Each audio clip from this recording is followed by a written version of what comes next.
রাতে দরজা জানালা খুলে ঘুমানো যাবে কিনা, সিজদার সময় হাত কোথায় রাখা সঠিক, গোসলের আগে উজু করলে গোসলের সময় লজ্জাস্থানে হাত লাগে বা পরিষ্কার করার জন্য হাত লাগে, তাহলে কি গোসল শেষে আবার উজু করতে হবে? স্বামী মারা গেলে মেয়েদের সাদা শাড়ি পরা কি জায়েজ? এক মসজিদে টাকা দেওয়ার নিয়ত করে অন্য মসজিদে দেওয়া যাবে কিনা, খাবারের আগে বিসমিল্লাহ বলবো নাকি বিসমিল্লাহির রহমানির রহিম বলবো, রুকু থেকে সোজা হয়ে দাঁড়িয়ে রব্বানা লাকাল হামদ বলবো নাকি রব্বানা ওয়ালাকাল হামদ বলবো, রুকু থেকে সোজা হয়ে কতখানি সময় দেরিতে দাঁড়িয়ে থাকতে হয়, টি শার্ট পরে নামাজ হবে কিনা। তাহলে চলে যাচ্ছি আমরা সরাসরি প্রশ্ন উত্তরে। মঈন খান জানতে চেয়েছেন জাইতুনের তেল পায়ে দেওয়া যাবে কিনা, যাবে, কোনো অসুবিধা নেই, করেন্সি কোথাও নিষেধ করা হয়নি।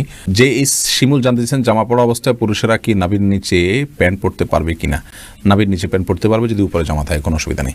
রিমাইন্ডুদ্দিন প্রশ্ন করেছেন রুকু থেকে সোজা হয়ে কতখানি সময় দেরিতে দাঁড়িয়ে থাকতে হয়, দয়া করে জানাবেন। দেখুন, রুকু থেকে সোজা হয়ে আমরা কমপক্ষে একবার তাসবিহ পড়া পরিমাণ সুবহানাল্লাহ বলার সম পরিমাণ আমাদেরকে দাঁড়াতে হবে।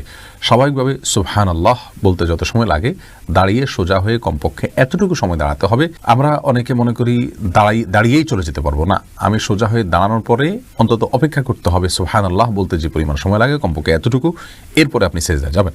মোহাম্মদ আপনি জানতে চেয়েছেন খাবারের আগে বিসমিল্লাহ বলবো নাকি বিসমিল্লাহির রহমানির রহিম বলবো। ভাই, এ নিয়ে দুই রকমের ব্যাখ্যাই আছে। নবী সাল্লাল্লাহু আলাইহি সাল্লাম সাম্মিল্লাহ এটুকু বলেছেন। এক ব্যক্তি খাবার খাচ্ছিলেন, তাকে বা খাবার খাওয়া প্রসঙ্গে নবী সাল্লাল্লাহু আলাইহি সাল্লাম বলেছেন সাম্মিল্লাহ মানে আল্লাহর নাম নাও। এখানে সাম্মিল্লাহ আল্লাহর নাম নেওয়া হতে পারে, পুরো বিসমিল্লাহির পড়াটাও হতে পারে। এজন্য আপনি বিসমিল্লাহ বলে শুধু যদি খাবার গ্রহণ করেন তাতেই আপনার সুন্নাহ আদায় হয়ে যাবে। আর যদি বিসমিল্লাহির পুরোটাই পড়েন তাহলে আরও ভালো, কোনো অসুবিধা নেই ইনশাআল্লাহ বিইذনিল্লাহ। তবে শুধু বিসমিল্লাহ বললেই আপনার বিসমিল্লাহ পাঠ করে খাবারের যে বিষয়টি সেটি আদায় হয়ে যাবে ইনশাআল্লাহ।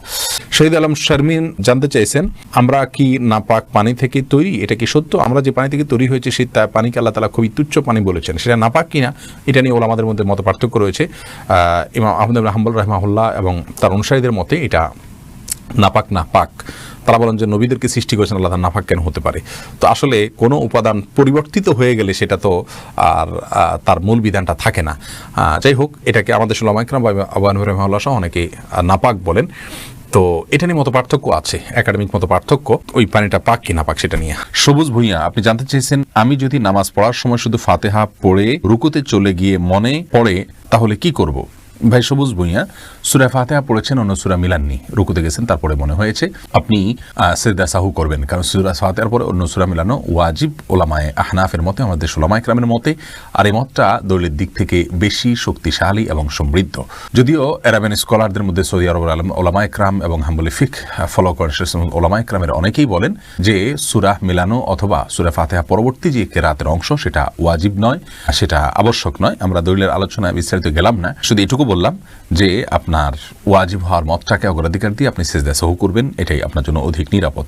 রাজি হোসেন আপনি জানতে চেয়েছেন মাস্ক পরে সালাত আদায় করা যাবে কিনা। যদি আপনার ভয় হয়, আতঙ্ক গ্রস্ত থাকেন আপনি, আপনার শঙ্কা যদি হয় যে আমি মাস্ক না পরলে এই সময় আমার বিপদ হতে পারে, বা বিপদ যদি এই পর্যায়ে পৌঁছে যায় কোনো সমাজে, ইনশাআল্লাহ মাস্ক পরে সালাত আদায় করলে সালাত হয়ে যাবে। তবে স্বাভাবিক অবস্থায় মাস্ক পরে সালাত আদায় করা নিষিদ্ধ, বরং স্বাভাবিকভাবে মুখ খোলা রেখে সালাত আদায় করতে হবে, মুখ বন্ধ রেখে সালাত আদায় করা মাকরুহ। সালাত হয়ে যাবে ইনশাআল্লাহ। কিন্তু যদি আমাদের এই যে করোনা ভাইরাসের যে পরিস্থিতি চলছে, এরকম কোনো পরিস্থিতিতে শঙ্কার জায়গা থেকে আপনি মাস্ক পরেন, তাহলে ইনশাআল্লাহ বিইذনিল্লাহ আপনার এটাতে কোনো অসুবিধা হবে না।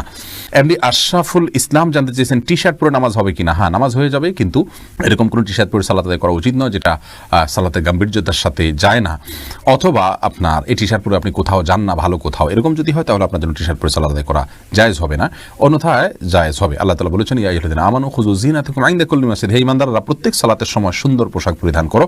অতএব আপনি যে পোশাকটা আপনার কাছে সুন্দর, সম্ভ্রান্ত জায়গায় আপনি যান সাধারণত, বা সাধারণ পোশাক নয়, অপমানজনক পোশাক নয়, বা আপনার শোয়ার পোশাক নয়, বা এটা পরে আপনি কোথাও যেতে চান না, এরকম পোশাক যদি না হয় তাহলে সেক্ষেত্রে আপনার সালাত হয়ে যাবে, টি শার্টেও কোনো অসুবিধা নেই। এরপরে প্রশ্ন করেছেন মঞ্জুরা পারভিন, আপনি প্রশ্ন করেছেন রুকু থেকে সোজা হয়ে দাঁড়িয়ে রব্বানা লাকাল হামদ বলবো নাকি রব্বানা ওয়ালাকাল হামদ বলবো। দুইটাই বিশুদ্ধ হাদিস দ্বারা প্রমাণিত, বরং কোনো কোনো বর্ণায় আল্লাহুম্মা রব্বানা লাকাল হামদ, আল্লাহুম্মা রব্বানা ওয়ালাকাল হামদ এরকমও আছে, যার কারণে আপনি যে কোনোটা পড়েন তাতে আপনার সালাত আদায় হয়ে যাবে, সুন্নাহ আদায় হয়ে যাবে, যেহেতু সবগুলোই হাদিস দ্বারা প্রমাণিত। আর কাসরাতুল মাবানি তাদুল্লু আলা কাসরাতিল মাআনি, এই মূলনীতির আলোকে আপনি রব্বানা ওয়ালাকাল হামদ যদি পড়েন অথবা আল্লাহুম্মা রব্বানা ওয়ালাকাল হামদ যদি পড়েন তাহলে সেটা বেশি ভালো। এরপরে প্রশ্ন করেছেন তাহমিনা আখন্দ, এক মসজিদে টাকা দেওয়ার নিয়ত করে অন্য মসজিদে দেওয়া যাবে কিনা? যাবে, যদি অন্য মসজিদে এর চেয়ে বেশি প্রয়োজন মনে হয় তাহলে নিয়ত পরিবর্তন করা যায়, অসুবিধা নেই। নিউ কাটার এআইডি থেকে প্রশ্ন করা হচ্ছে, স্বামী মারা গেলে মেয়েদের সাদা শাড়ি পরা কি জায়েজ? মেয়েদের স্বামী মারা গেলে সাদা শাড়ি আর কালো শাড়ি এরকম কোনো কিছু পরার ক্ষেত্রে ইসলামী শরিয়াত কোনো নির্দেশনা দেয় না। ইসলামী শরিয়া বলে কোনো স্ত্রী লোক তার স্বামী যদি মারা যান তাহলে 4 মাস 10 দিন পর্যন্ত তিনি শোক পালন করবেন, আর শোক পালনের অংশ হিসাবে তিনি খুব বেশি সাজসজ্জা করবেন না, গহনাগাতি ইত্যাদি ব্যবহার করবেন না, স্বাভাবিকভাবে চলবেন, সাদাই পড়তে হবে এরকম কোনো কথা নেই। সচরাচর তিনি বেড়াতে গেলে বা কোনো অনুষ্ঠানে গেলে, কোনো মেহমান অতিথি আসলে তখন যে পোশাকগুলো পরেন এরকম কোনো পোশাক পরবেন না, বাস এটাই হলো সবচাইতে গুরুত্বপূর্ণ বিষয়। কিন্তু এর বাইরে তাকে বিশেষ কোনো কালারের কাপড় পরতে হবে, সাদা পরতে হবে এমন কোনো বাধ্যবাধকতা ইসলামী শরীয়তে নেই। মোহাম্মদ ফাজলুল করিম জানতে চেয়েছেন, গোসলের আগে উযু করলে গোসলের সময় লজ্জাস্থানে হাত লাগে বা পরিষ্কার করার জন্য হাত লাগে তাহলে কি গোসল শেষে আবার উযু করতে হবে? যে অনেক উলামায়ে কেরামের মতে মান মাসসা ফারাজাহু ফালিয়াতাওয়াজ্জা, যে ব্যক্তি তার লজ্জাস্থানে স্পর্শ করে কোনো কিছুর আড়াল ছাড়া সরাসরি হাত দিয়ে তার উযু আবার করতে হবে, তার উযু ভঙ্গ হয়ে যায়, এরকম বর্ণনাকে সামনে রেখে অনেক উলামায়ে কেরাম এটাকে উযু ভঙ্গের কারণ হিসেবে বলেছেন। তাদের সাথে অবশ্যই আপনাকে উযু করতে হবে পুনরায়। তো আমাদের উলামায়ে কেরাম বা উলামায়ে আহনাফ এটাকে উযু ভঙ্গের কারণ হিসাবে গণ্য করেন না, এবং তারা এর বিপরীতে বিভিন্ন হাদিসকে দাঁড় করান এবং বিভিন্ন জবাব দিয়ে থাকেন। তাদের মতে আপনার উযু ভঙ্গ হবে না। সুজন মাহমুদ জানতে চেয়েছেন, সিজদার সময় হাত কোথায় রাখা সঠিক? সিজদার সময় আপনি হাতকে পায়ের যে গিরাটা সেখান থেকে আপনি অন্তত এক হাত বা তারও একটু বেশি নেবেন, যাতে করে স্বাভাবিকভাবে আপনি হাত রাখতে পারেন এবং আপনার পেটের নিচ দিয়ে একটা ছোট বাচ্চা আসা যাওয়া করার মতো, অর্থাৎ ছাগলের বাচ্চা টাচ্ছা অথবা এই জাতীয় কোনো ছোট বাচ্চা টাচ্ছা আসা যাওয়ার মতো জায়গা থাকে এরকম দূরে রাখবেন। একদম কাছেও থাকবেন না জড়সড়ভাবে, আবার অতি দূরেও যাবেন না। আর 2 হাতের মাঝামাঝি আপনি মাথা রাখবেন।